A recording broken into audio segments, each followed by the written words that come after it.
Привет, друзья! Тина Кароль популярна и в Украине, и в России, и во многих других мировых странах. Телеведущая, известная певица, актриса, тренер украинского шоу «Голос». У этой женщины много амплуа. Ежегодно на небосклоне современной эстрады загорается новая звездочка, но далеко не каждой из них удается задержаться в этом статусе и приобрести миллионную армию поклонников. Тина Кароль – одна из немногих, кто остался и выдержал испытания славой и временем, кто не затерялся в общей массе. Хрупкая и привлекательная женщина, судьба которой складывалась не всегда легко, но она справилась, проявив всю твердость своего характера.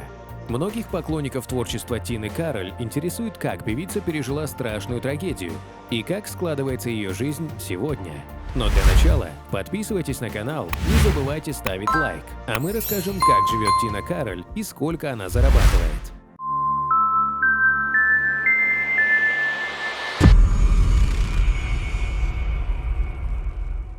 Тина Кароль – это творческий псевдоним певицы. Ее настоящее имя – Татьяна Либерман. Звезда украинской эстрады родилась 25 января 1985 года в небольшом городке Оротукан под Магаданом в семье двух инженеров. Когда Тане исполнилось 7, родители приняли решение о переезде. Они поселились в родном городе мамы певицы Ивано-Франковске на западе Украины, где Таня провела детство и юность. Там же девочка пошла в 1 класс. Родители видели творческие задатки дочери, поэтому отвели ее в музыкальную школу, где она училась игре на фортепиано. Кроме этого, у Тани обнаружился красивый голос и абсолютный слух, и девочка дополнительно начала заниматься вокалом. Ей еще очень нравилось танцевать, но времени на это занятие уже не оставалось. После окончания школы девушка уехала в Киев, где стала студенткой музыкального училища имени Глиера. В этом учебном заведении она постигала тонкости вокала. Трудолюбивая и талантливая девушка импонировала всем педагогам. В 2005-м ей предложили пройти кастинг в военный ансамбль. Таня согласилась без лишних раздумий. Прослушивание сложилось удачно для Татьяны. Ее взяли в качестве солистки в ансамбль Вооруженных сил Украины. Спустя некоторое время девушка поступила в Национальный авиационный университет, получила второе образование и диплом по профессии менеджмент и логистика. Всенародное признание пришло к певице в 2005-м, когда она стала участницей песенного конкурса «Новая волна». Именно эта сцена стала началом ее творческой карьеры. Она не поверила своему счастью, когда услышала, что получила второе место. Но еще больший восторг певицы вызвало сообщение, что ей достался и специальный приз от Аллы Пугачевой – денежная премия в $50 000. Деньги, которые Тина получила от примадонны, она использовала для дальнейшего творческого развития. Буквально сразу после конкурса девушка записала свой первый клип на композицию «Выше облаков», которая получила невероятную популярность и стала своеобразной визитной карточкой певицы. Именно после этого о Тине заговорили как о восходящей звезде украинской эстрады. Песни Тины распевали не только в Украине, но и во многих постсоветских странах. Певица работала не покладая рук. Ее трудоспособности поражались все, кто соприкасался с ней в жизни и творчестве. Крутой поворот в личной жизни Тины Кароль случился в 2007 году. Найти свое счастье женщине помогло несчастье. Между певицей и ее продюсером Олегом Черным разразился скандал. Мужчина не стеснялся в выражениях, рассказывая о недостатках исполнительницы. Черный говорил, что у Тины ужасный характер, с ней сложно работать. В период, когда Кароль переживала из-за разрыва с продюсером, в ее жизни возник Евгений Огир. Он стал для Тины поддержкой, надежной опорой, крепким мужским плечом. Огир к моменту знакомства с Кароль уже построил успешную карьеру, работал на одном из популярных телеканалов, был продюсером. В молодой и талантливой певице он увидел искру и решил сделать из нее настоящую звезду. Но только работой отношения Евгения и Тины не ограничились. Между ними возникло сильное притяжение, сопротивляться которому не было никакого смысла.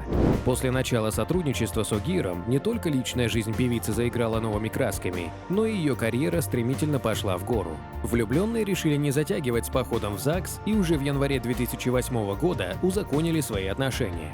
Торжество было тайным, на нем присутствовали лишь родные и близкие молодоженов. Сначала Евгений и Тина скрывали, что стали мужем и женой, но в июне супруги решили обвенчаться, и это событие уже стало достоянием общественности. Влюбленные дали друг другу клятвы в Киево-Печерской лавре. Позже Кароль призналась, что во время обряда пламя свечи перекинулось на ее фату. Однако супруги не восприняли всерьез дурное предзнаменование. Они были влюблены, счастливы и уже ждали ребенка. Казалось, что эту семейную идиллию ничего не может разрушить. Долгожданное событие. Появление сына случилось 18 ноября 2008 года. Мальчика назвали Вениамином. Счастью супругов не было предела. Они открыто делились своей радостью, давали интервью, снимались для журналов. Семья Тины и Евгения считалась образцовой и самой крепкой в шоу-бизнесе. Но через несколько лет в их дом постучалась настоящая беда. У Евгения диагностировали рак желудка. Страшный диагноз ворвался в жизнь счастливых супругов в 2012 году. Услышав приговор врачей, Тина и Евгений решили не сдаваться. Никто из них не хотел верить, что рак – это приговор. Огира отправили лечиться в одну из лучших и дорогих немецких клиник. О том, что муж Тины Кароль смертельно болен, общественность долго не знала. Певица продолжала активно гастролировать, записывать песни, давать концерты. Мало кто догадывался, какие эмоции и чувства во время выступлений испытывала исполнительница. Он боролся до конца. До тех пор до конца, когда уже сознание было таким, что он не понимал. Рука уже не двигалась, он не владел своим телом. Вспоминает артистка о последних неделях жизни Евгения. К сожалению, победить болезнь мужчине так и не удалось. В последние дни Тина постоянно находилась у кровати супруга. Она хотела отменить все выступления, чтобы только побыть рядом с любимым человеком. Но Евгений настоял, чтобы Кароль отправилась на концерт в Запорожье, запланированный на 28 апреля 2013 года. Уже перед началом концерта артистки позвонили и сообщили, что Евгений скончался. На тот момент ему было только 32 года. По словам исполнительницы, в этот момент она оглохла от горя. Кое-как певице удалось взять себя в руки и выйти на сцену. Она отыграла концерт, пела необычайно проникновенно, ведь каждую песню она посвящала своему умершему мужу. Оставшись вдовой, Кароль на время пропала из поля зрения журналистов и поклонников. Взять себя в руки певице помог маленький сын и работа. Через несколько месяцев исполнительница вновь появилась на сцене. Также она записала песню «Помню», которую посвятила умершему супругу. Сын Тины Кароль на долгие годы стал единственным мужчиной в жизни певицы. 13-летний Вениамин живет и учится в Великобритании. Мальчик играет на музыкальных инструментах, увлекается фехтованием. Певица очень гордится успехами своего сына. На каникулах приезжает к нему в Британию или забирает мальчика в Киев. Тина отмечает, что сын очень похож на покойного мужа. В 2019 году личная жизнь артистки вышла на первые строчки новостных таблоидов. Кароль заподозрили в любовной связи с исполнителем Даном Баланом. Они вдвоем были членами жюри известного телепроекта. Зрители отметили, что между певцами чувствуется симпатия.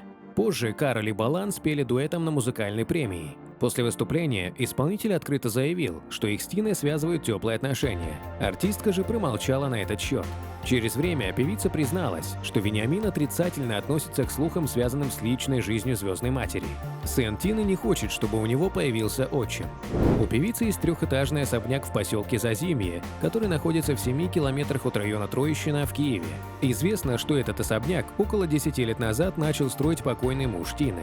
В доме есть кухня с панорамными окнами, несколько спален и ванных комнат. Студия, где артистка репетирует и творит над новыми композициями. Большой сад и тренажерный зал, откуда певица часто выходит на связь с поклонниками.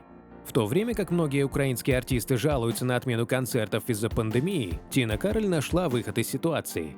Звезда перепрофилировалась в бизнес-вумен и зарабатывает на рекламе и продаже собственных товаров.